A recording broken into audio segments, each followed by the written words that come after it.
जैसे इंग्रेडिएंट शामिल है। और अगर हम क्लिनिकल हल की तरफ आए जिसमें क्यू स्विच लेजर है जो आपके मेलानिन को ब्रेक करता है और आपको की रंगत को निखारता है।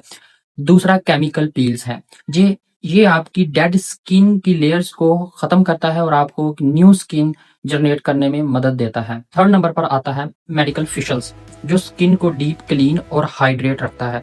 काइंडली मेरी आपसे एक गुजारिश है कि पाकिस्तान में बहुत सारे टिकटॉक और पर स्पेसिफिकली बहुत सारे ऐसे डॉक्टर आ चुके हैं जो देखें उनकी स्किन टाइप आपकी स्किन टाइप नहीं है।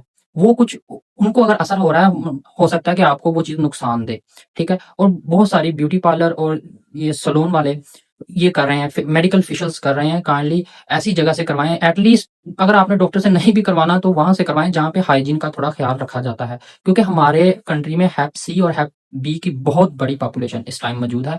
तो काइंडली एक सर्टिफाइड डॉक्टर, अगर नहीं भी डॉक्टर से करवाना तो काइंडली उस बंदे के पास जाएँ जहाँ पे स्टीरिलाइज़ेशन का एक प्रॉपर मैकेनिज़्म या तरीका मौजूद है। शुक्रिया, अल्लाह हाफ़िज़, मिलते हैं नेक्स्ट वीडियो में।